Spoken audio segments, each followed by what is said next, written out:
So one Bengali poet came to Jagannath Puri. He was an acquaintance of Bhagavan Acharya, and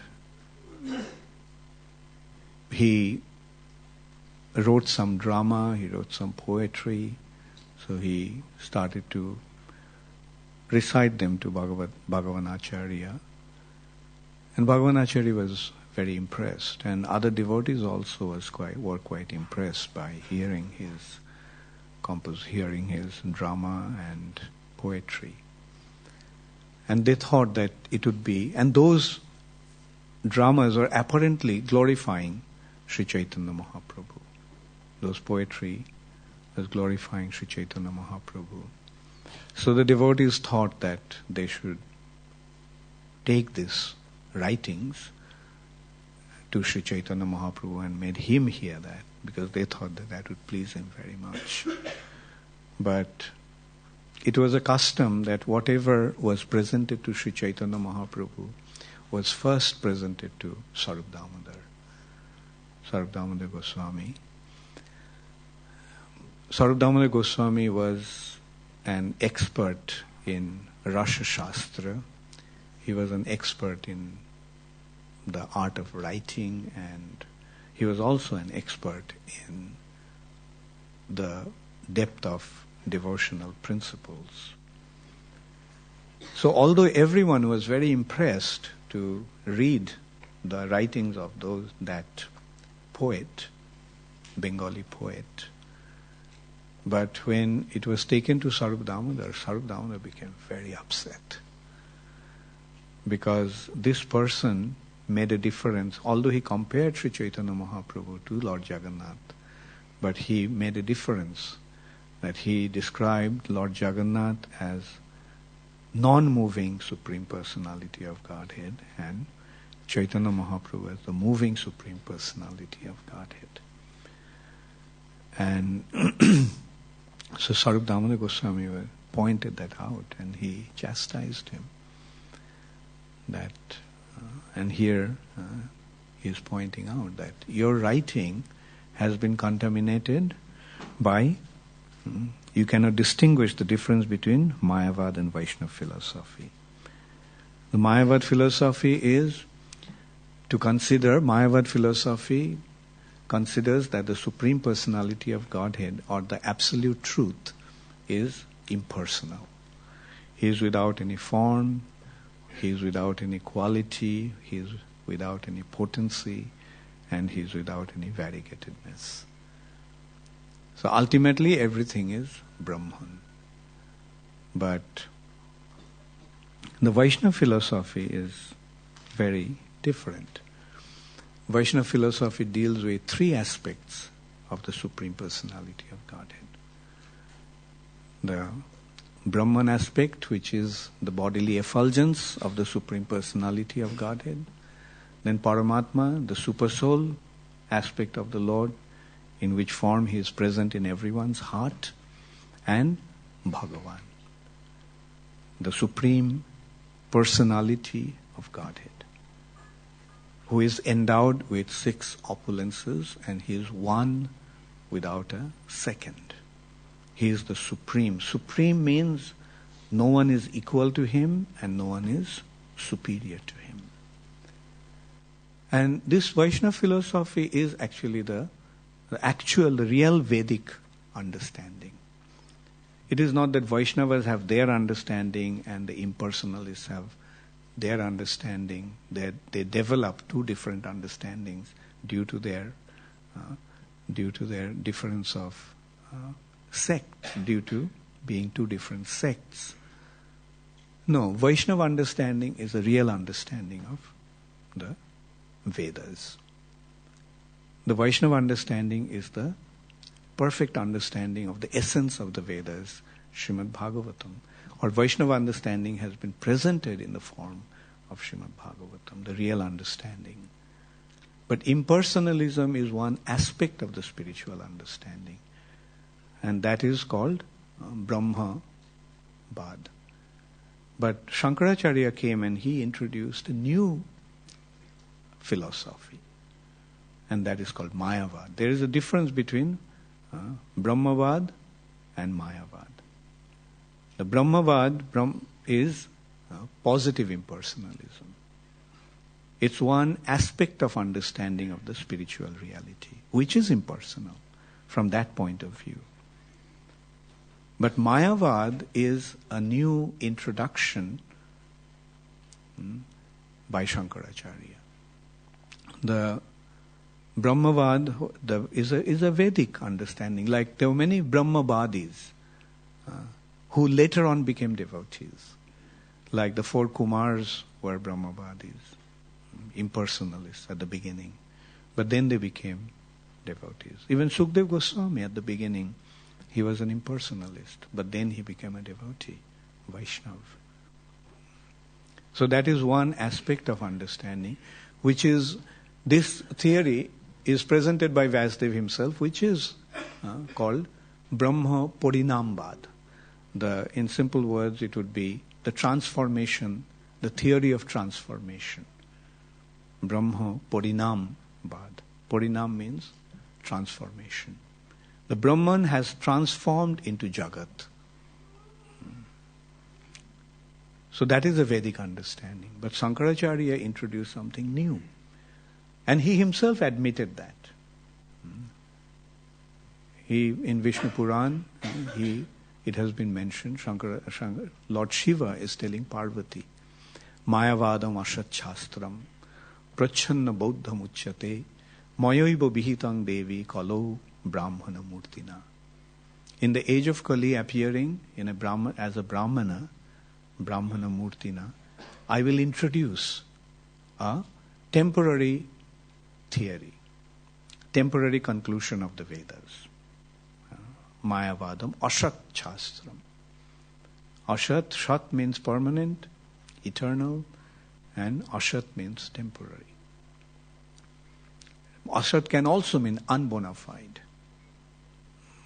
Ashat can also mean contaminated. So Lord Shiva is admitting himself that I will introduce a philosophy which is prachanna bodham uchyate, which is covered Buddhism. In the age of Kali, appearing as a Brahmana. So why it is covered Buddhism? That has been explained. That Lord Buddha, Krishna came as Buddha, and he introduced a new dharma and rejected the Vedas. He introduced a philosophy. He introduced a kind of dharma for the sake of stopping, for the sake of preventing the animal slaughter that was going on in the name of Vedic ritual, in the name of Vedic sacrifice. Nindashi jagga videraha shruti jatang sadaya hridaya darshita pashu ghatam keshavadhrita buddha sharira. Keshav, Krishna, appeared as Buddha in order to stop the animal sacrifice that was going on in the name of Yagga Vidhi, the practice of the sacrifice prescribed in the Vedas. And in order to do that, in order to stop the animal sacrifice, he had to reject the Vedas.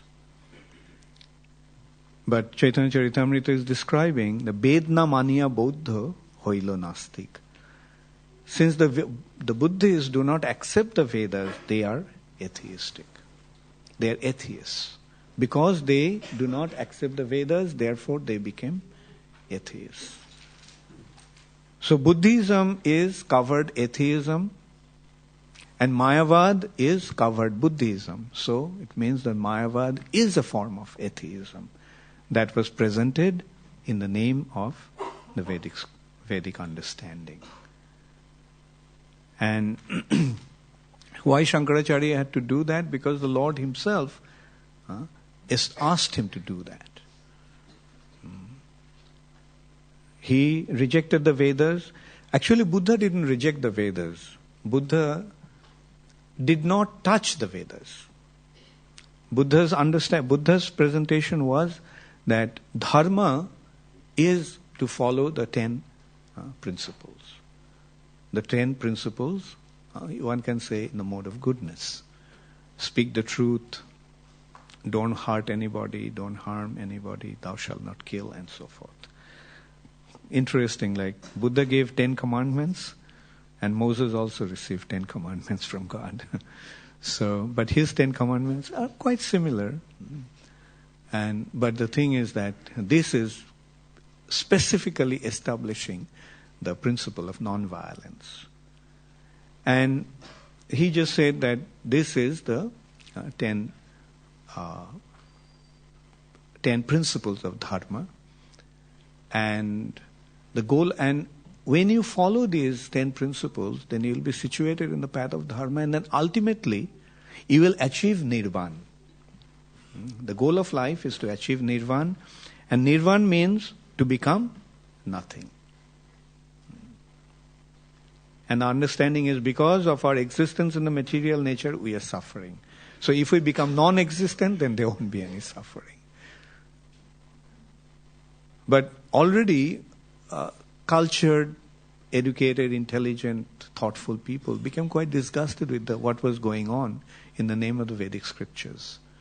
Because the Brahmanas, not Brahmanas, actually some demons took birth in the Brahmana families in the age of Kali. And in the name of practicing the Vedic principles, in the name of following the Vedas, they introduced all kinds of undesirable activities. Like one is animal sacrifice. And so what was going on in the name of the Vedas was quite repulsive to thoughtful, intelligent class of people. So when Buddha came with this understanding and propagated this policy, this theory of dharma, then those people accepted that. And then, due to the patronage of the kings like King Ashok, it spread all over India and went out of India. It spread even out of India. Like Sri Lanka, it went all the way up to Tibet, China, Japan, due to his patronage. So at that time, the whole of India became Buddhist. But the Buddhists did not accept the Vedas. So, and if one doesn't accept the Vedas, he won't understand the Supreme Personality of Godhead. Vedaishcha sarvair ahameva veda. The only way to understand the Supreme Personality of Godhead is through the Vedas. Now, if somebody doesn't accept the Vedas, he won't understand the Supreme Lord. Therefore, he will be a Gnostic. So it has been pointed out, Ved na manya, because since the Buddhists do not accept the Vedas, they became Gnostics. They became atheists. Therefore, there was a need to re-establish the Vedas. Buddha disregarded the Vedas, and the Vedas, Vedic supremacy, or the supremacy of the Vedic wisdom, was lost practically. Therefore, Buddha told Shankaracharya to come and re-establish the Vedas. Or rather, he told Lord Shiva to come and re-establish the Vedas. And he, appearing as Shankaracharya, he did that. And it's interesting to note how he did that. Like Buddhists, they established or they accepted the principle that nirvana is the ultimate goal of life, and nirvana means to become nothing. So Shankaracharya came and he raised an argument that you all are saying that nirvana means to become nothing, but nirvana is actually a concept from the Vedas. Nirvana is a Vedic concept. And nirvana, according to the Vedas, is not becoming nothing, but it means to become one with the ultimate absolute. So in this way, he challenged them. Now, Shankaracharya had to come up with a new philosophy. new Siddhanta. Because otherwise the Buddhists won't accept it. So Vedas clearly mentions about these three features of the Absolute. Brahmeti, Paramatmeti, Bhagavaniti, Shabdati. So in order to avoid that challenge that, well, your Vedas are completely different from what we follow, so we don't have to accept your Vedas. So in order to defeat them, Shankaracharya came up with this theory that the personal feature of the Lord is imaginary. And the ultimate absolute is Brahman. And everything is a transformation. Everything is coming from Brahma. Brahma is the reality, the truth. And this material manifestation, Jai Shri Shri Radha Gokulananda ki Jai. Jai Shri Shri Sitaram Lakshman Hanuman ki Jai. Jai Shri Shri Gaur Nithai ki Jai. So the Brahman, the Absolute, is devoid of form, devoid of, it is devoid of potency, Nirakar, Nishaktik, Nirvishesh, with devoid of variegatedness. So this Brahman is the ultimate absolute truth. And this material nature is an illusion.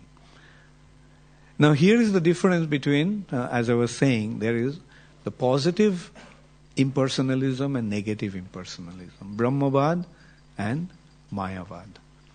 The Brahmavad is a theory of transformation. Brahman was transformed into Jagat. Brahman transformed into matter, Jagat. And beyond that, this Jagat is a transformation of Brahman, but when you go beyond Brahman, then we come across two other aspects of the Absolute Truth. One is the Paramatma aspect and the other is the Bhagavan aspect. And both are personal. Both have their personal features. The Paramatma is an inactive aspect of the Supreme Absolute Personality of Godhead, and Bhagavan aspect is his personal, reciprocating aspect with his devotees. That is his absolute, ultimate absolute feature. In that feature, he is all attractive. And he is endowed with all the potency, and especially he is endowed with 6 opulences. Those 6 opulences, the word Bhagavan literally means the personality who is endowed with 6 opulences. Those 6 opulences are absolute wealth, absolute strength, absolute beauty, absolute fame, absolute wisdom, and absolute renunciation. Now, who is that personality who is endowed with all these? Is there anybody? No. But the Vedas are saying, yes, there is somebody. Who is not present in this material nature, but he is the origin of everything, shelter of everything, and the source of everything. He is situated in the transcendental reality beyond this material nature. He is the Supreme Personality of Godhead who is without a second, who is the ultimate absolute personality of Godhead. No one is equal to him and no one is superior to him. So that is the Vedic understanding. So, like, initially one may understand him as the impersonal Brahman, but transcending that aspect, when he goes beyond that Brahman realization, he will come across his Paramatma understanding. He will come across his Paramatma feature, and then beyond Paramatma feature, he will understand his Bhagavan feature. And this is the result of 3 different stages of spiritual advancement. Like through jnana, when one makes the approach to understand the ultimate absolute reality, ultimate absolute truth through jnana, through the endeavor of knowledge, he sees him as Brahma Jyoti. When one internalizes himself through the process of Ashtanga Yoga and achieves his ultimate perfection, he sees him as the super soul in the core of his heart. And then when one surrenders himself unto him and renders loving devotional service to him, then he sees him as Bhagavan. And this Bhagavan feature of that Supreme Personality is the original, actual identity of that personality.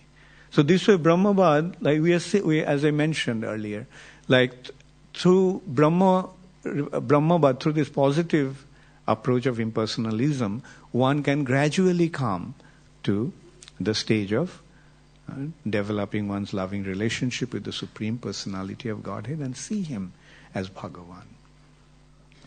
But Shankaracharya developed another theory that is called Vivartavad, or the theory of illusion.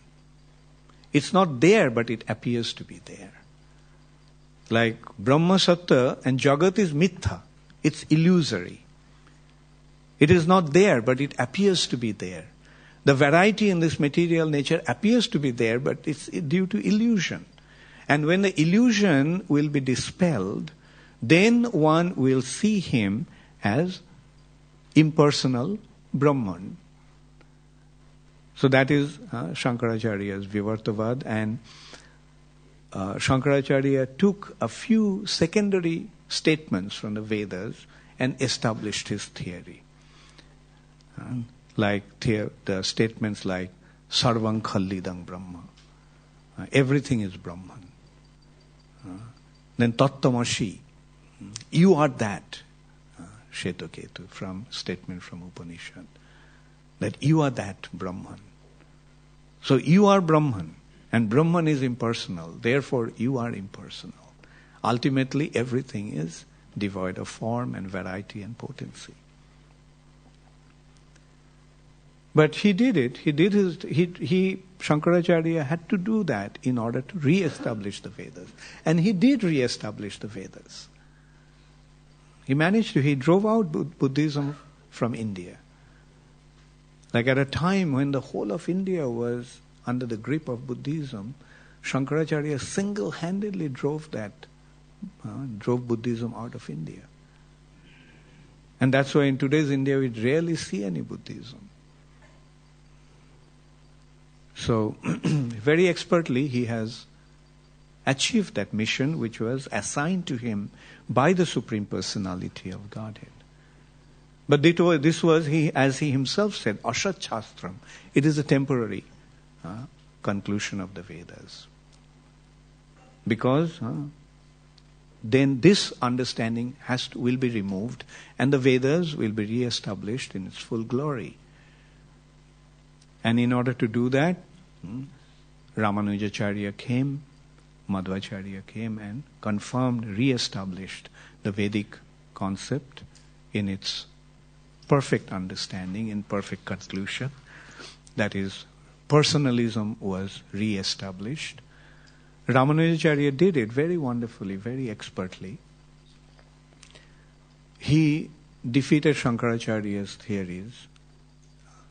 And to mention a few, like Shankaracharya established the theory of Mayavad, giving some examples like the way we mistake mirage to be water. It's an illusion. Just as there is no water in the mirage, but it appears to be water. Actually, it is hot sand, burning hot sand, but it appears to be water. Or as one mistakes a rope to be a snake, similarly, this Jagat is Mithya or illusory. It appears to be, but actually it is not. And when that illusion will be over, then we will see that everything is Brahman.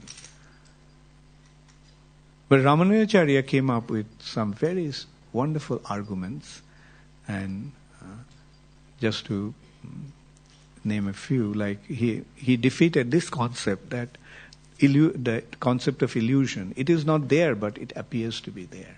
There is no water in the mirage, but it appears to be water. So Ramanujacharya raised the argument that fine, there is no water in the mirage, but somewhere the water is existing. That's why we mistake the mirage to be water. So variety may not be there in this nature. The variety of this nature may not be real, but somewhere the real object is existing. That's why we are mistaking this to be that. There may not be snake in the rope, but somewhere the snake is existing. That's why you're mistaking the rope to be a snake.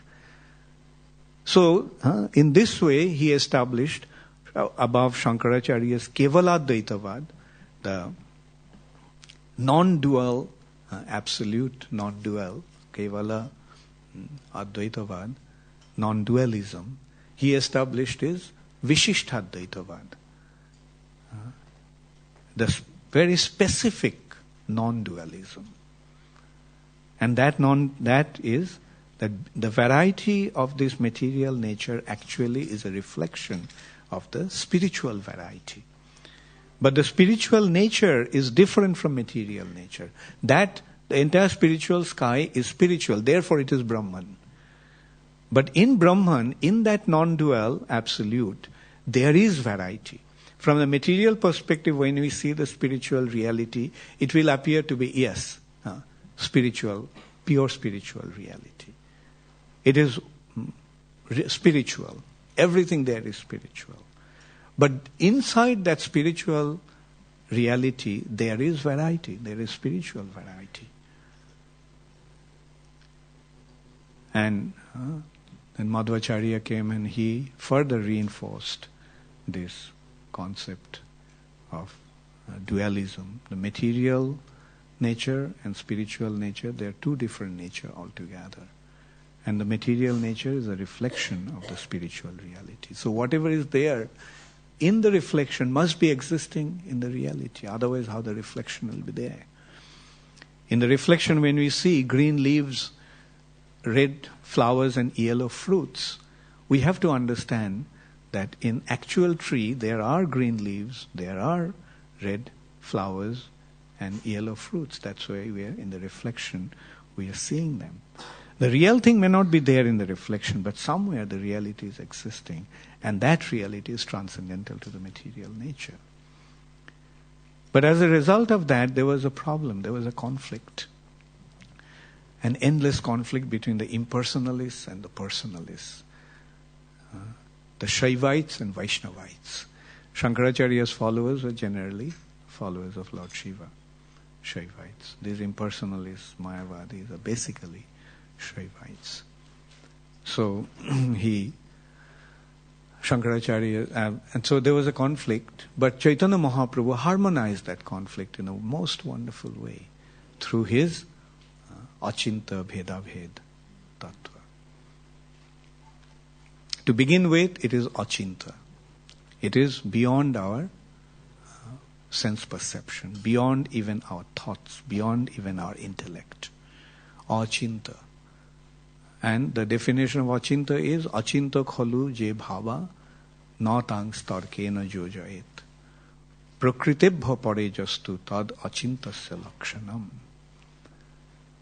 The Achinta, first of all, Achinta khalu je bhava, that is Achinta, beyond our sense perception, cannot be established through arguments and logic.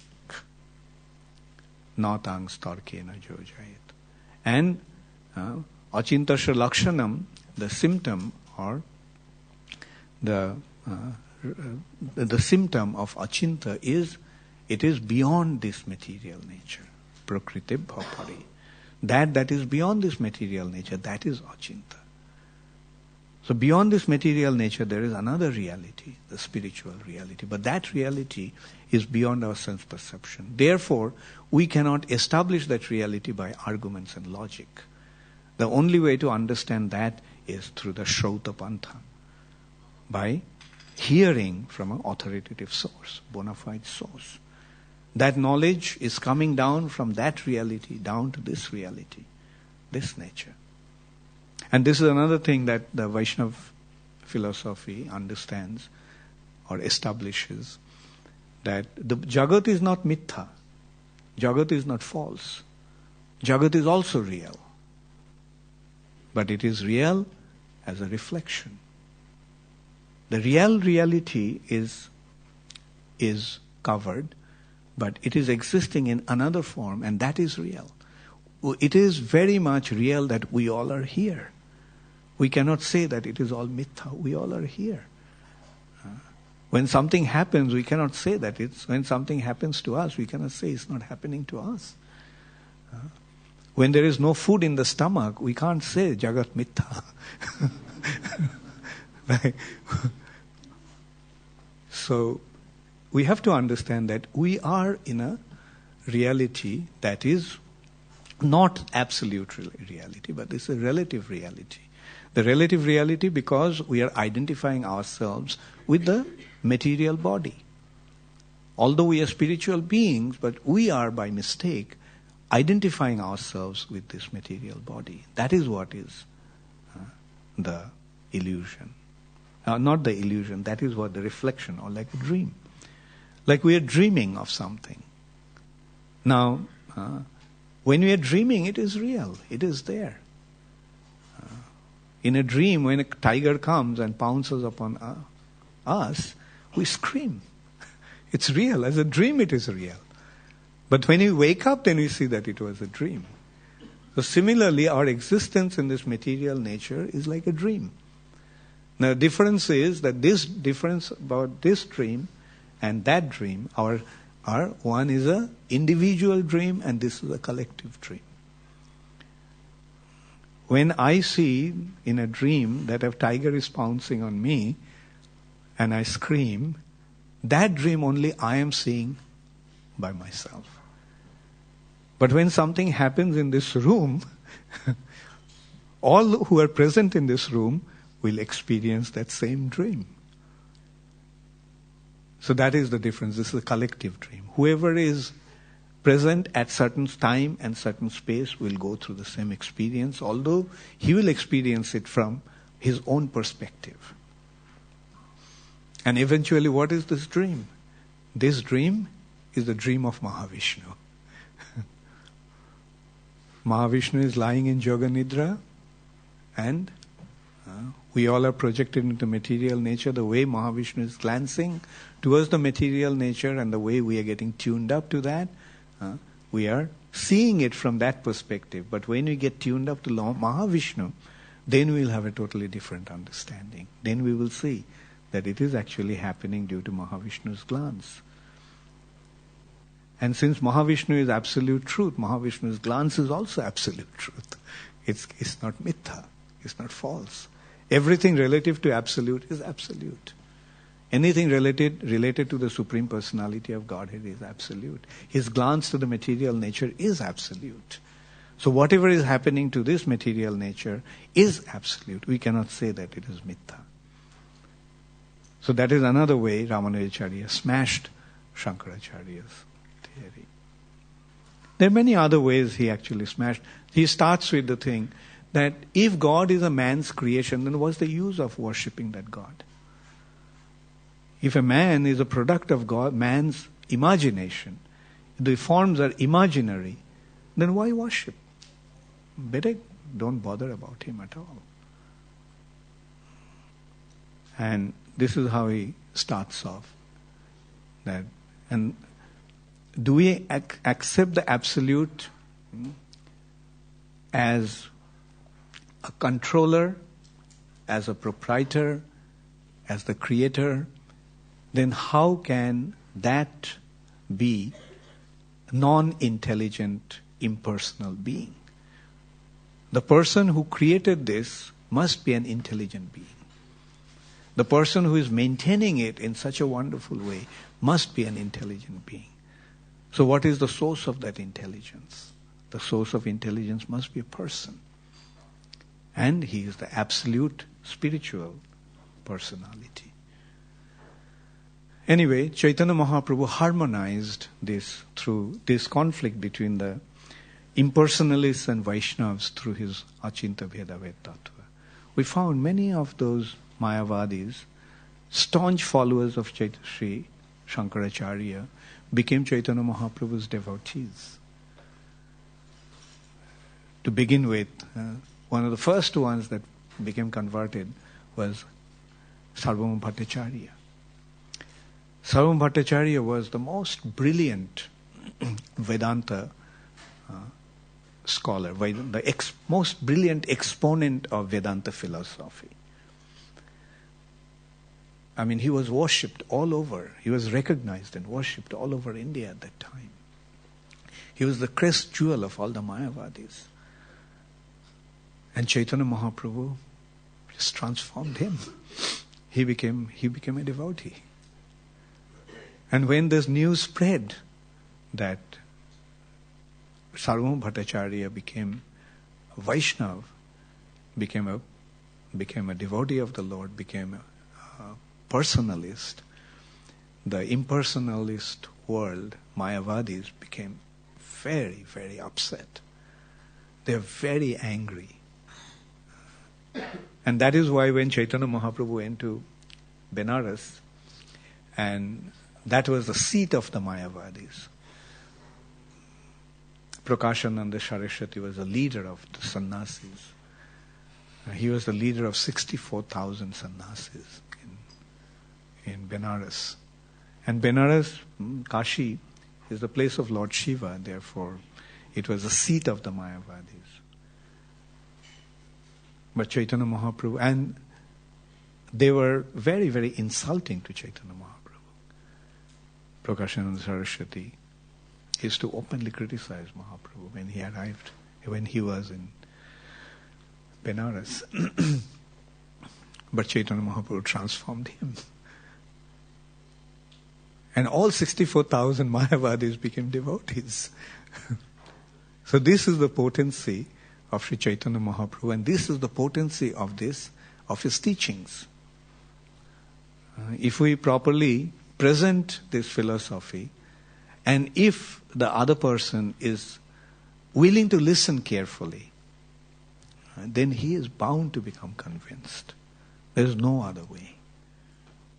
We cannot deny the authenticity of the presentation of Chaitanya Mahaprabhu's Achinta Bheda Ved Tattva, which is actually the essence of the Vedic philosophy. So anyway, and the point is that at that time many, many people were affected by Mayavad philosophy as this particular poet. And it was so subtle. Sometimes this presentation of the Mayavadis can be so subtle that common people cannot actually understand. Like for example, recently I just came across one statement. I don't know how, I may be wrong, but it came to me. And somebody was telling me that Tulsidas' Ramayana, apparently Tulsidas appears to be a great devotee. And he's a great devotee of Lord Ram. But this person was telling me that Tulsidas actually mentioned in his Ramcharitmanas that if one goes and takes bath in Rameshwaram, then he achieves Sajuja Mukti. So why should... And that person, she was a lady actually.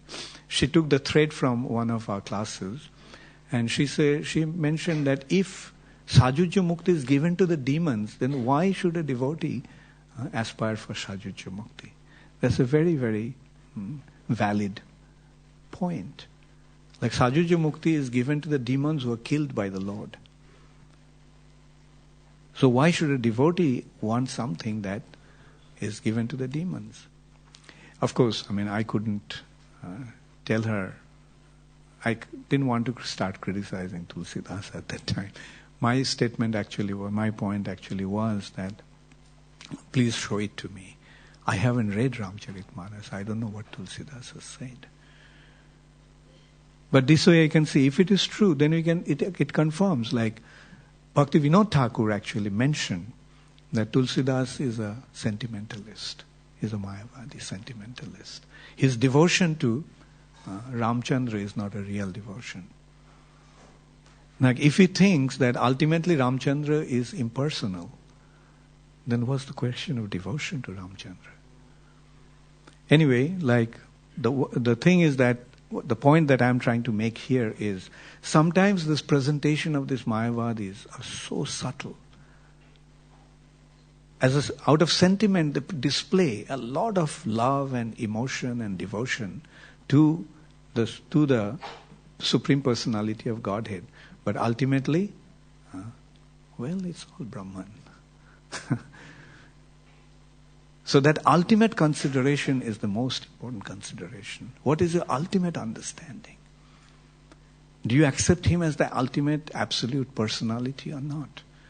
Do you accept that his form is Satchidananda, made of eternity, knowledge and bliss? His form is eternal. And we all have a loving relationship with him. We all are his parts and parcels. So that is the Supreme Personality of Godhead, and that's the real understanding of the Supreme Personality of Godhead. So here also there was, although the devotees, can you imagine, Mahaprabhu's associates are considering that it's a great presentation. What a wonderful glorification of Sri Chaitanya Mahaprabhu. But Sarup Damodar, when he read it, he said, this is all nonsense. It's all nonsense. You're a Mayavadi. So that is Sarup Damodar's perception. He just exposed him right there. And then he pointed out that Jaho Bhagavat Paro Bhagavato Sthane. Go and study Bhagavat from a devotee Bhagavat. And that is the way to understand Bhagavat. That's the way to understand the Supreme Personality of Godhead.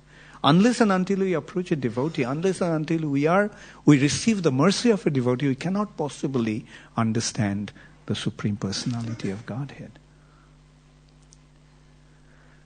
And so this is how Sarup Damodar exposed this person. And he was a humble person. He accepted Sarup Damodar's chastisement. He accepted it and he became a devotee of Chaitanya Mahaprabhu. So that is the nice thing. Although he was contaminated by this Mayavad misconception, but when he was exposed to the proper understanding, he accepted it. And Sarup Damodar pointed out that although you have actually misrepresented Chaitanya Mahaprabhu's identity by thinking that Lord Jagannath and Chaitanya Mahaprabhu are two different personalities. That one is unmoving Supreme Personality and the other is the moving Supreme Personality. As if there are two different personalities. One is moving and the other is static. No, Jagannath is not static. Jagannath is not non-moving. Jagannath can move. Jagannath, whenever he wants, he goes out. He goes out and he does all kinds of wonderful things. Like he goes and steals jackfruit from the tree. and when the farmer chases him, he runs. This is how Lord Jagannath is Sachal. Lord Jagannath is not Achal, not non-moving. Lord Jagannath is moving. It's your problem that you can't see his movement with your with your unfortunate blindness.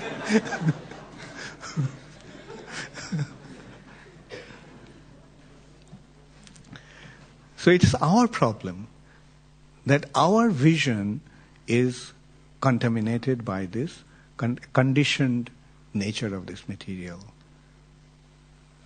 platform. But when our eyes become purified, then with our transcendental spiritualized vision, we'll be able to see how the Lord is moving, how Lord reciprocates. And there are so many wonderful examples. Like Shakshi Gopal. Gopal walked all the way from Vrindavan to Vidyanagar, South India. From North India, he walked all the way to South India. just to give a witness to his devotee. And the devotee's logic was, when Jagannath told him that, look, I am a vigraha, I am a murti, how can I move? And his argument was, if you can talk, you can jolly well move. If you can talk, you can walk. And that faith of the devotee compelled Jagannath to walk all the way to Vidyanagar. It is the faith of a devotee that compels Gopinath to steal Kheer Chor Gopinath. And not only steal it, hide it. And it is out of his devotion when he appeared to the devotee Pujari in a dream.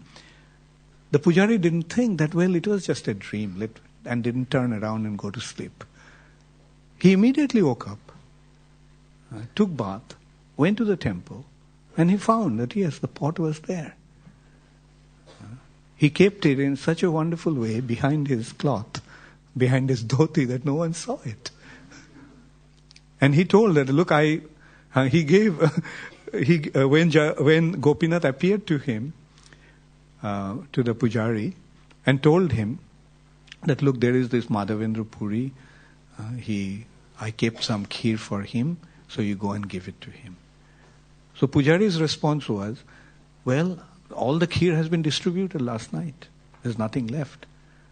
And Gopinath said, no, I kept one pot aside. Where was that? Just, it's behind my dhoti, under my dhoti, covered by my dhoti. And he went there and he found that the pot of kheer was there.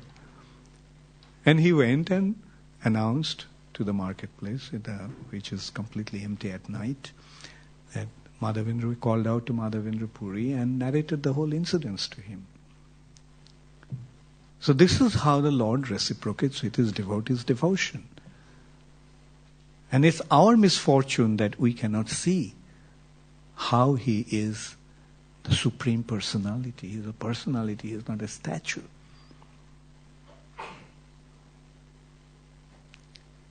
So, in this way the Lord reciprocates with his devotees, and when we are chastised by the devotees for our mistake and accept the chastisement with the right spirit, we only make spiritual advancement.